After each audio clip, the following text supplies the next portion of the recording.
Good day, folks. You got Lucas Welsh here.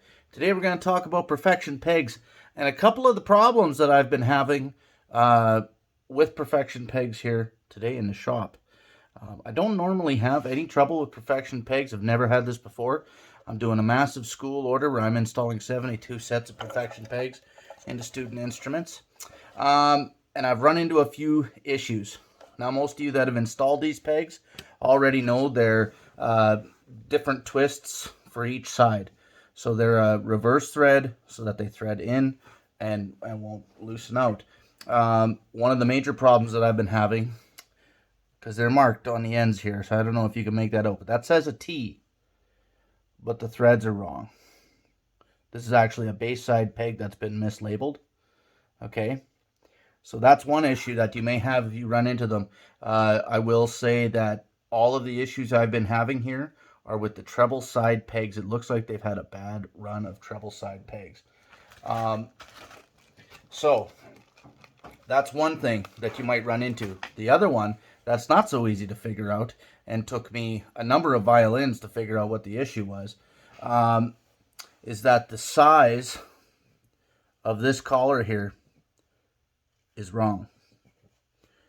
And I don't mean by a little bit. I'm talking like, you know, between 0.3 and 0.5 of a millimeter wrong. Okay, so I'm going to measure one out here. So this is a base side peg that I've got here in my hand, and it is in fact a base side peg. Okay, I'm going to measure this with my caliper here. Make sure we're zeroed out. I'm in millimeters here, remember.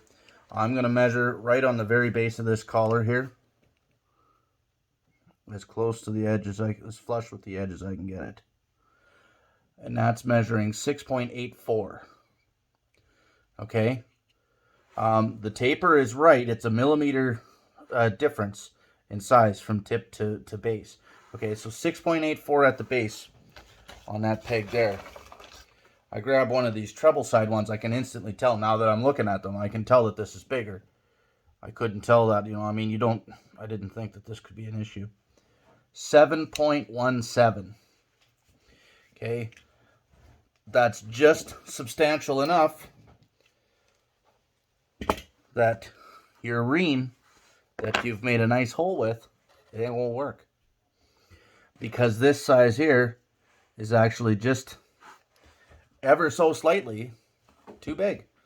Okay, so you're gonna go through the first hole, and it's it's gonna thread in more or less normally, but it's gonna feel tight. If you thread it in and go to spin I can't even thread this one in, but there it's threaded in, and I can just feel that's not a smooth operation. It's tight, it's binding, there's just stuff.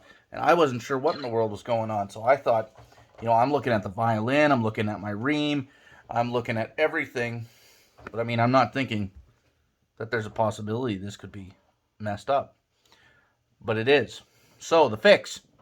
Number one, I mean, if I would have caught this sooner, I probably would have just called Glasser, but I was in a situation where I didn't have time to wait for a fresh batch. Who knows how many thousands, millions of these there are out in production right now. So we're liable to have to deal with these for a while. They're still functional, they work, everything is okay, but you have to deal with this sizing issue down here first. So you cut your peg to fit and clean everything up as you would normally. And what I did is I took my baby reamer. No, this isn't my baby reamer, but it reams down to a very small size. This is a Hertum, I do believe. Very gross. Anyway, I take that, and then I actually find the smallest one that it'll go, and I take a little shaving off of there, and then they fit. I don't do the whole thing first because, there's different depths and whatnot, and it doesn't work as well. So you got to be careful when you're doing that you don't go into the threads on the peg, or you'll mess those up real bad and you won't be able to use it. Okay, but you're gonna find that you'll realize the symptoms when you start trying to put it in. Number one, it'll feel like you've had to oversize the hole too much to make it fit, to make it work. And in fact, that's what I had to do. So I had to oversize the hole just a little bit.